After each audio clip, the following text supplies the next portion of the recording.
I think, like you said, second half I think we came out like way more aggressive defensively and offensively. I think we kind of were hungry not to lose. I think we fought to the end, gutted not to get a goal and not even tie, but honestly to get a win. With all the fans here today, I think we wanted to, show the fans, that we're a team that can win in Vancouver, and so it's unfortunate we didn't do that today. But I think we did fight, like you said.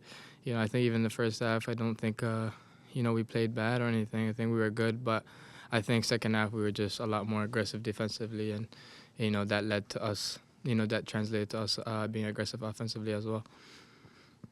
And Vinny has talked about how you guys have had good performances Mhm. in periods of play throughout the matches, but you're not quite getting the results. What do you think is the issue there? What do you think the team is struggling to translate from the training pitch to the match to be able to secure these results?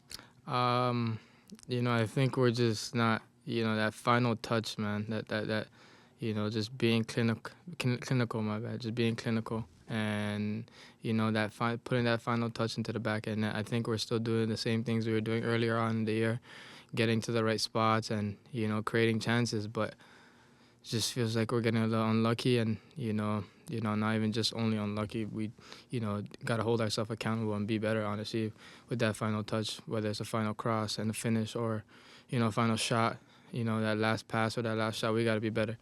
And I think some teams go through this spell sometimes, but great teams, I think that don't let this last too long. So I think we're trying to prove that we're a great team. So we gotta put an end to this dry spell of not putting goals like we were doing earlier in the year. So we gotta pick it up, honestly.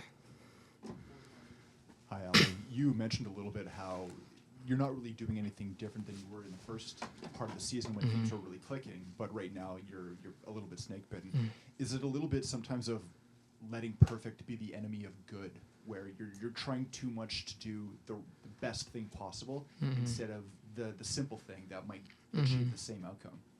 Yeah, maybe that's definitely a factor as well.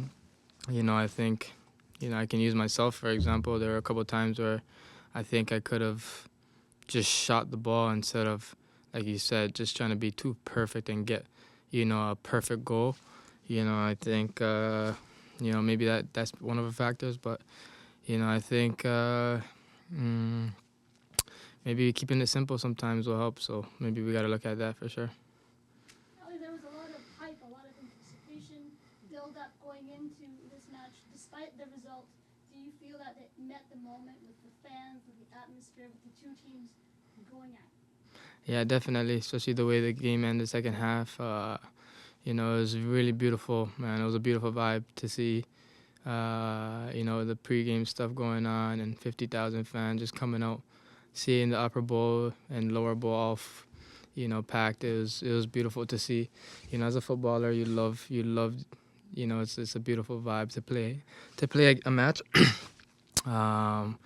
Again, like I said, man, it would have been super, super lovely to leave this day with a win, with all those fans in attendance, and just the hype and the vibe around this match. But you got to learn from it.